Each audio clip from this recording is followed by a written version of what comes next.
Hello friends, welcome once again to my channel Shiksha Sarathi. जैसा कि आप लोग ना जानते हैं कि हम लोग डीईसी की पढ़ाई कर रहे हैं, तो आज हम लोग डीईसी 2 के एक ब्लॉक 2 को पढ़ेंगे। और ब्लॉक 2 के हम लोग यूनिट 5 को पढ़ेंगे। यूनिट 4 हम लोगों ने पहले वीडियो में कंप्लीट कर लिया है। आज हम लोग यूनिट 5 का पार्ट 1 पढ़ेंगे। इसमें ये यूनिट 5 है क्या? ये है macronutrients, proteins and fats. Macronutrients के बारे में हमने पढ़ा था ना, कि जो न्यूट्रिएंट की बॉडी को ज़्यादा मात्रा में ज़रूरत हो वो हमको मैक्रोन्यूट्रिएंट कहते हैं। तो ये मैक्रोन्यूट्रिएंट पार्ट 2 है, जिसमें कि प्रोटीन्स और फैट्स के बारे में हम लोग पढ़ेंगे। इसके पहले हम लोगों ने मैक्रोन्यूट्रिएंट पार्ट 1 पढ़ा था, जिसमें कार्बोहाइड्रेट और वाटर के बारे में पढ़ा था। ये मैक्रोन्यूट्रिएंट पार्ट 2 है, प्रोटीन्स और फैट्स के बारे में। ठीक है, देखिए जो बेसिक बिल्डिंग ब्लॉक है प्रोटीन के, उनको एमिनो एसिड कहते हैं। ठीक है, प्रोटीन किन चीज़ों से बने हुए हैं? एमिनो एसिड से बने हुए हैं। 22 तरह के 22 तरह के एमिनो एसिड से प्रोटीन बने हुए हैं। ठीक है, जितना भी हम लोग खाना खाते हैं सब में वैरायटी ऑफ प्रोटीन होता है, और कोई भी दो प्रोटीन का जो स्ट्रक्चर है, संरचना उसकी सेम सेम नहीं होती है। ठीक है, क्योंकि एमिनो एसिड जो है वो खाने में अलग अलग अमाउंट में, अलग अलग खानों में अलग अलग अमाउंट में रहता है।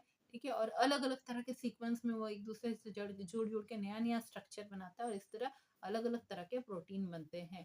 ठीक है, 8 तरह के जो प्रोटीन है वो तो बॉडी खुद ही बना लेता है। ठीक है, 8 तरह के अमीनो एसिड बॉडी खुद ही बना लेता है, जबकि बाकी को वो नहीं बना सकता। मतलब 22 तरह के अमीनो एसिड में 8 तरह के अमीनो एसिड बॉडी खुद ही बना लेता है।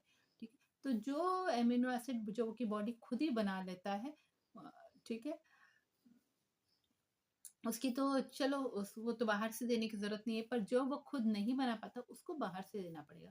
तो जो अमीनो एसिड जिसको कि हमको बाहर से देना पड़ेगा उसको एसेंशियल अमीनो एसिड बोलते हैं। ठीक है, और जो बॉडी खुद से बनाता है, जिसको कि खाने से देने की जरूरत नहीं है, हमारे डाइट के थ्रू जो नहीं आएगा, उसको नॉन एसेंशियल अमीनो एसिड बोलते हैं। वो 8 तरह का अमीनो एसिड। हाँ, अच्छा यहाँ पे एक गड़बड़ है। ठीक है, तो ये 22 में 8 तरह का अमीनो एसिड बॉडी नहीं बना पाता है, जिसे हम बाहर से अपने खाने से लेते हैं। 8 तरह का अमीनो एसिड वो है एसेंशियल अमीनो एसिड। और बाकी 22 8 को छोड़ के बाकी जो अमीनो एसिड है वो बॉडी खुद ही बना लेता है, जिसको नॉन एसेंशियल अमीनो एसिड बोलते हैं।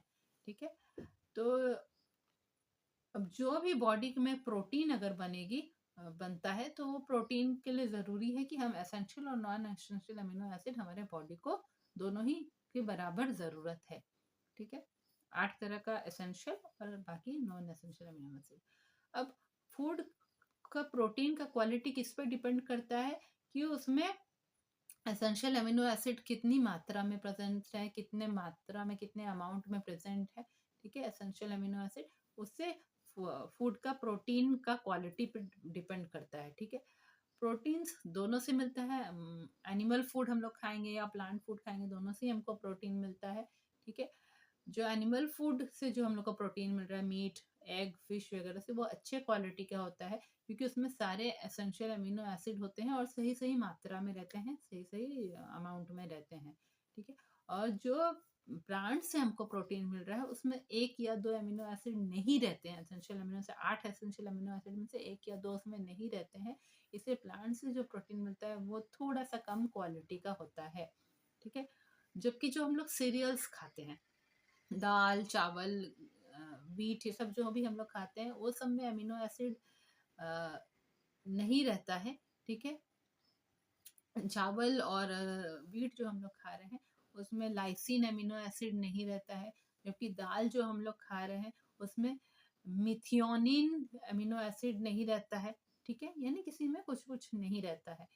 पर जब हम लोग इन चावल को दाल के साथ मिक्स करके खा रहे हैं, या रोटी को दाल के साथ मिक्स करके खा रहे हैं सेम टाइम के भोजन में, तब हम लोग को जो है प्रोटीन का क्वालिटी इंप्रूव हो जाता है। हम लोग को सब तरह का एसेंशियल अमीनो एसिड मिल जाता है। इसीलिए लोग रोटी दाल खाते हैं, चावल दाल एक साथ खाते हैं।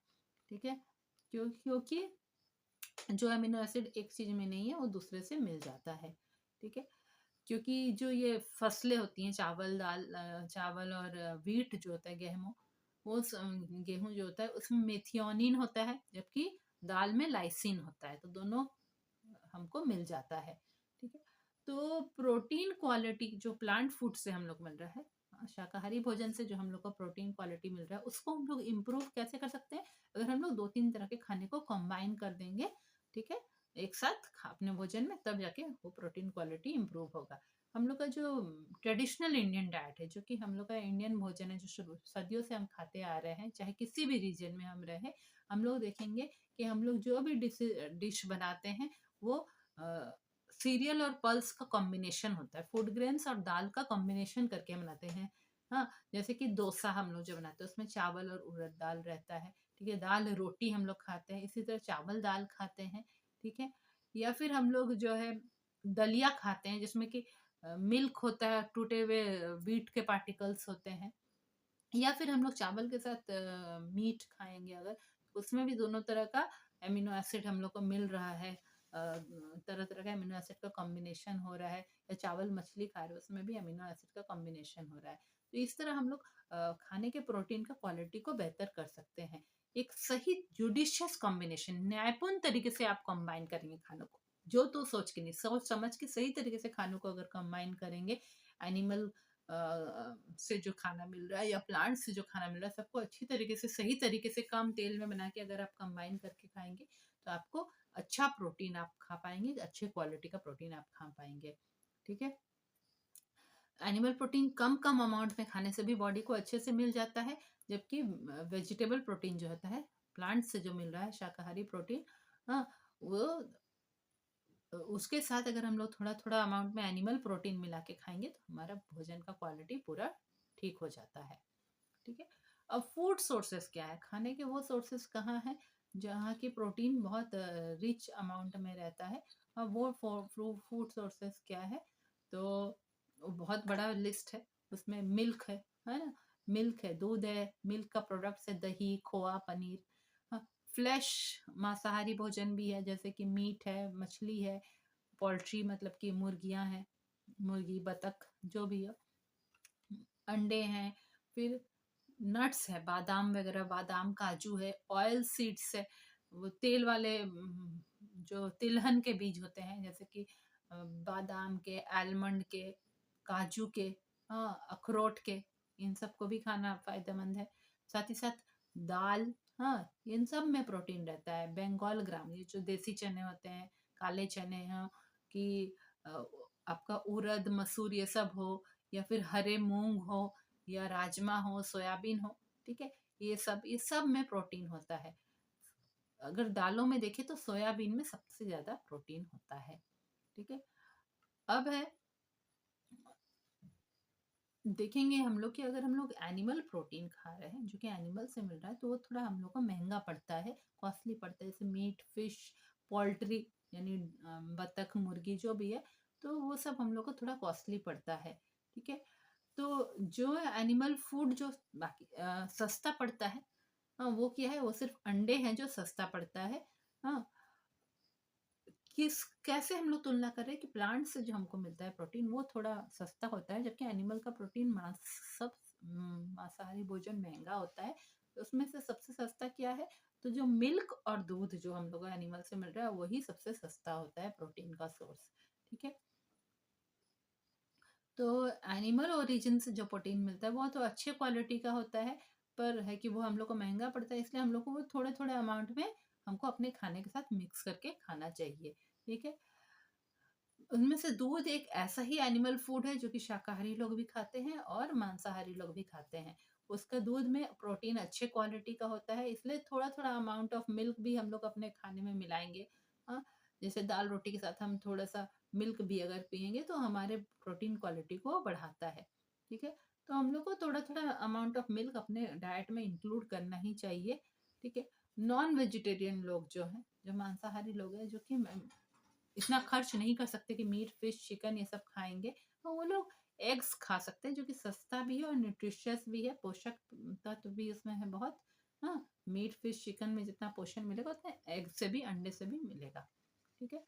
अब हम लोग जो है प्लांट ओरिजिन के खानों की तरफ देखें, जितने तरह के दाल होते हैं, बादाम जितने तरह के होते हैं, नट्स, और जितने तिलहन के बीज होते हैं, ये सब में प्रोटीन बहुत रहता है, ठीक है।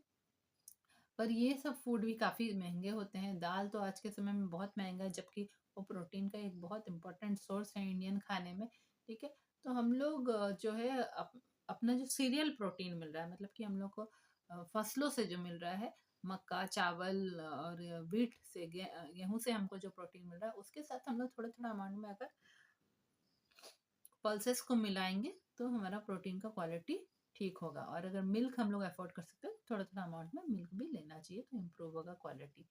अब फंक्शन क्या है, ठीक है?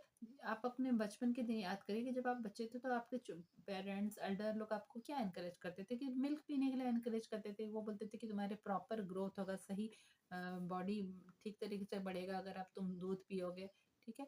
तो आज आप एक न्यूट्रिशन के स्टूडेंट हैं, जो कि लोगों को न्यूट्रिशन के बारे में जानकारी देंगे, तो आपको ये अंदाज़ा होगा कि वो सही बोलते थे।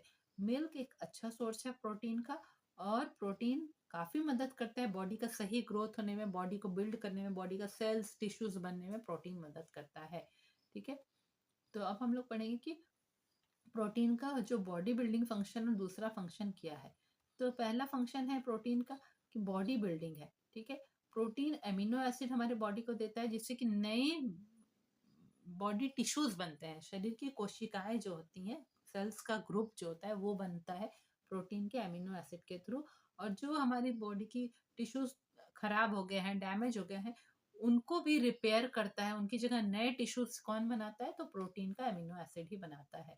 यानी बॉडी को ग्रोथ करने में, बॉडी को बढ़ने में और बॉडी को मेंटेन करने में, डैमेज को हटाने में, नए चीजों को या रिपेयर करने में बॉडी को किसकी मदद होती है? प्रोटीन की मदद होती है, ठीक है?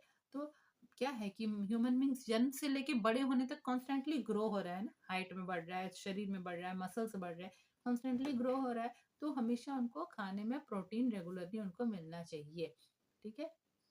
पर इसका मतलब ये नहीं कि जब आपकी ग्रोथ रुक गई है, आप बड़े हो गए, उसके बाद आपको प्रोटीन की जरूरत नहीं है। उसके बाद भी आपको प्रोटीन की जरूरत है।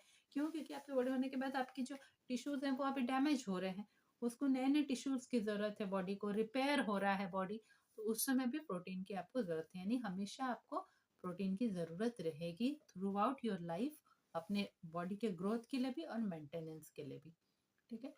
Proteins as regulatory and protective substance, ठीक है? प्रोटीन्स कुछ कुछ ऐसा केमिकल जो कि बॉडी के कुछ कुछ प्रक्रियाओं को, इम्पोर्टेंट प्रक्रियाओं को, बॉडी प्रोसेस को चलाने के लिए ज़रूरी है जो केमिकल, वो भी प्रोटीन से ही मिलते हैं, ठीक है? देखिए, जो हमारा जो फूड डाइजेस्ट होता है, उसमें एंजाइम्स की बहुत ज़रूरत होती है, जो कि रिएक्शन को ठीक से कराए, फूड अच्छी तरह से डाइजेस्ट हो, उसमें एंजाइम की बहुत ज़रूरत होती है। तो जितना भी एंजाइम्स है वो प्रोटीन के ही थ्रू तैयारी होता है, ठीक है? तो एंजाइम्स की तरह हार्मोन जो हमारे बॉडी के लिए ज़रूरत है, ताकि हमारे बॉडी में जो मेटाबॉलिज्म प्रोसेस है कि खाना अच्छी तरह से रिएक्शन करके एनर्जी में बदले, खाने के पोषक तत्व, उस मेटाबॉलिज्म के लिए भी जो है हार्मोन्स की जो ज़रूरत है, हाँ, या एंजाइम्स की भी ज़रूरत है। तो कुछ कुछ हार्मोन्स जो इंसुलिन वगैरह है, वो भी प्रोटीन से ही बने रहते हैं, ठीक है? इसी तरह जो एंटीबॉडीज है, यानी हमारे शरीर के लड़ने वाले जो तत्व हैं, जो कि बीमारियों से लड़ते हैं, उनको, जो बॉडी को बीमारियों से बचाते हैं, उनको भी प्रोटीन की ज़रूरत है। वो भी प्रोटीन ही है एक्चुअली। तो बॉडी को प्रोटीन की ज़रूरत है ही। यानी प्रोटीन हमारे शरीर की प्रक्रियाओं को रेगुलेट करता है, सही तरीके से दिखाता है, और बॉडी को प्रोटेक्ट भी करता है, बीमारियों से बचाता भी है। प्रोटीन एज कैरियर्स, कुछ कुछ प्रोटीन कैरियर के रूप में काम करते हैं, और हमारे बॉडी में कुछ चीज़ों को एक जगह से दूसरी जगह पहुंचाने में भी मदद करते हैं प्रोटीन्स।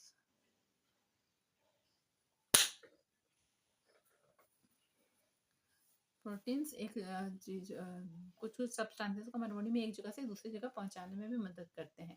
एक बहुत एग्जांपल हेमोग्लोबिन है, जो कि रेड कलर का सब्सटेंस है हमारे ब्लड में, जो कि प्रोटीन से ही बना हुआ है। उसमें प्रोटीन रहता है, जो कि हमारे रेड कलर सब्सटेंस हमारे ब्लड में रहता है, जो कि हेमोग्लोबिन होता है। हेमोग्लोबिन क्या करता है? वो ऑक्सीजन को लंग्स से लेके बॉडी के अलग अलग टिश्यूज में पहुंचाता है, और बॉडी के टिश्यू से कार्बन डाइऑक्साइड को लेके लंग्स के पास पहुंचाता है, यहाँ लंग्स से वो बॉडी से बाहर निकल जाता है। यानी कि ट्रांसपोर्टेशन में हेमोग्लोबिन काम करता है ब्लड के में। और जो है, ये हेमोग्लोबिन भी प्रोटीन से ही बना रहता है। यानी प्रोटीन की भी जरूरत है, क्योंकि वो कैरी करता है सब्सटेंस को, इधर से उधर बॉडी में पहुंचाता है। एनर्जी गिविंग फंक्शन, ठीक है? प्रोटीन से भी हमारे बॉडी को एनर्जी मिलता है। प्रोटीन्स टूटते हैं, केमिकल रिएक्शन होता है बॉडी में, और वो एनर्जी देता है।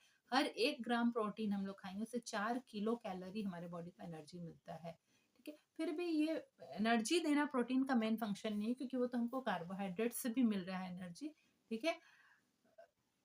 अगर कई बार होता है कि हम लोगों ने सफिशिएंट अमाउंट में कार्बोहाइड्रेट या फैट नहीं खाया है उपवास वगैरह के दिनों में, तब जो है जो प्रोटीन हमारे बॉडी में वो हम लोग को एनर्जी देता है, ठीक है?